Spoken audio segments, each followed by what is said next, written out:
Hello again. Over the next two examples, we will learn about how markets adjust when they are not in equilibrium. Remember, when the market price is not equal to the equilibrium price, then there will either be a shortfall of stock if the price is below the equilibrium price, or a surplus of stock if the market price is above the equilibrium price. Before we continue with this video, please make sure you understand what the supply and demand curves represent, and that you understand the difference between a shift in supply or demand compared to a movement along the supply or demand curves. Market conditions change all the time, and this is due to changes that are taking place both with consumers and suppliers. This means that both the demand side of the economy and the supply side are constantly adjusting to try and maximize their economic benefit or satisfaction. In this presentation, we will learn how and why a market adjusts when there is a sudden change in demand due to a non-price related event. Let's use the example of an increase in demand for coal due to falling winter temperatures. As the temperature falls, more households begin to switch on their electric heaters, which causes the coal-fired power stations to demand more coal. To illustrate this situation on our demand and supply graph in Figure A is easy. Let's also assume the market is currently in equilibrium at a market price of $10 per kilogram and at a market quantity of 150 kilograms per day. This is shown by point A in the graph. We know that an increase in demand will shift the demand curve upwards. We can see this by looking at the new demand curve D'. Now that we have shown the increase in demand, we can see that the equilibrium market price and quantity have changed. The first thing we need to do before looking at the new market equilibrium price and quantity is to analyze where the current market is by looking at the current quantity demanded and quantity supplied values. Because the market supply curve did not shift and the market price is currently still $10 per kilogram, the quantity supplied has not changed. So by looking at the supply curve, the quantity supplied remains at 150 kilograms per day. The demand curve has shifted, and at a $10 per kilogram price level, curve D' tells us that the market will now demand 250 kilograms per day, which can be seen by point B'. This makes sense because households are demanding more electricity, which is being produced by the coal-fired power stations. So the increase in the quantity demanded for coal is in line with our assumptions. But because there has been an increase in demand but no increase in the quantity supplied, we see that there is a shortfall of 100 kilograms of coal per day. And we know this happens when the market price level is below the market equilibrium level. So what happens now? To answer that question, ask yourself what you would do if you were selling coal and all of a sudden you cannot meet the demand of your customers. As a supplier, you would increase the selling price of your goods and increase the quantity supplied. Because the demand for coal is higher than the supply, it means that suppliers of coal can increase the price and the quantity supplied and be comfortable in knowing that there is enough consumers willing to buy the coal. In fact, in our example, we know that there is a shortfall of 100 kilograms of coal per day, so we know that there is enough demand even if we increase the selling price.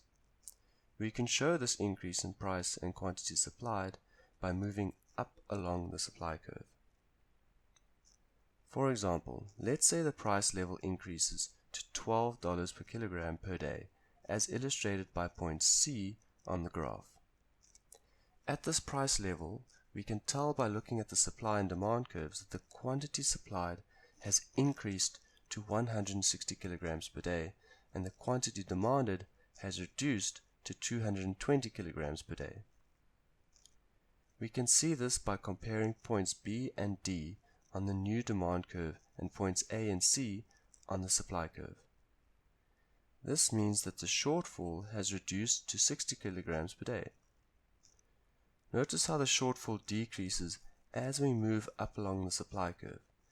And because there is still a shortfall, producers of coal will continue to increase the selling price and quantity supplied of coal.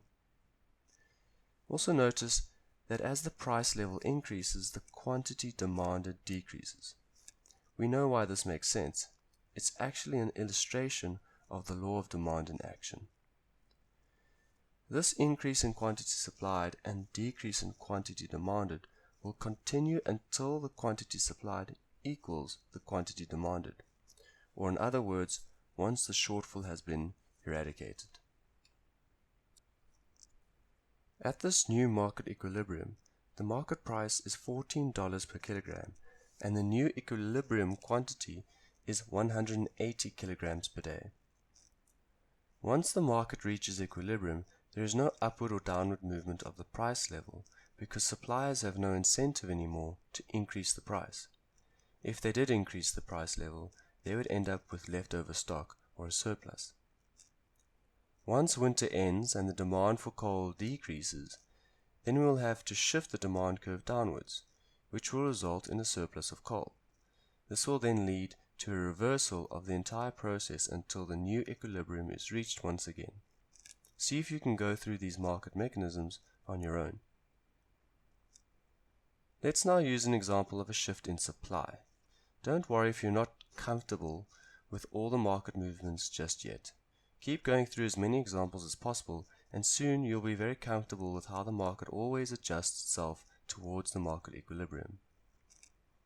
Now let's have a look at how the market adjusts itself when there is a supply side shock, or in other words, a shift in the supply curve. First, let's assume the market is in equilibrium, with a market price of $10 per kilogram and a market equilibrium quantity of 150 kilograms of coal per day. Now let's suppose a number of coal mines suddenly close down because workers have decided to down their tools in protest.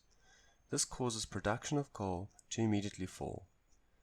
At this point, we can show this fall in production on our graph by shifting the supply curve backwards. The new supply curve is S'. Now let's look at what the graph tells us about the prevailing market price, which used to be the equilibrium price before the fall in supply. The graphs tell us that at the current market price of $10 per kilogram, the market will demand 150 kilograms of coal per day, which we can see by looking at our demand curve D. The graph also tells us that there will only be a quantity supplied of 75 kilograms per day, which we can see by looking at the new supply curve S'. This means that the market is no longer in equilibrium, and that now a shortage of 75 kg per day exists. This is calculated by the difference in quantity between point A and point B. The mines that are still in operation, or mines that import coal to the region, will see that there is more demand for coal than supply, and will therefore begin increasing their price levels. And because they begin increasing their prices, they can also start producing more and therefore supplying more to the market. This increase in the quantity supplied, due to a slowly increasing price level, is illustrated by moving up along the supply curve S'.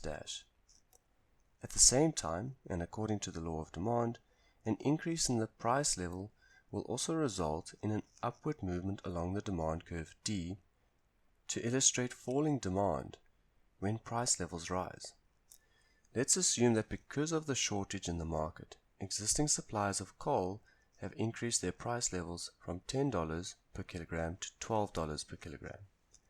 According to our graphs, this means existing coal mines will now be supplying 90 kilograms of coal per day, while consumers, now faced with a slightly higher price, will demand 125 kilograms per day. This means that a shortage still exists in the market. However, the shortage is now only 35 kilograms. So we can see that as the price level increases, the shortage decreases, until there is no shortage left in the market, which is at the equilibrium point. Coal mines will continue to increase the price of coal to the $15 per kilogram price level, where they will supply 100 kilograms of coal per day. At a price level of $15 per kilogram, the market will only demand 100 kilograms per day, which is exactly the same as what is being supplied in the market. At this point, there is no incentive or reason for coal mines to increase or decrease their selling price, and there is no reason for consumers to increase or decrease their demand. If we take a step back, let's see if our analysis makes sense. The overall outcome is that when workers go on strike and there is a fall in supply, the outcome is an overall increase in the price level and a fall in supply. This makes sense because the harder it is to find goods and services that people want, the more suppliers of those goods and services can charge. Once the workers in our example stop protesting and go back to work, the market will experience an increase in supply, which we can represent by shifting our supply curve to the right, or back to the original supply curve S. When this happens, the market will once again be out of equilibrium, and a surplus will occur. Try and see if you can use the same process above to work out how the market will once again return to equilibrium.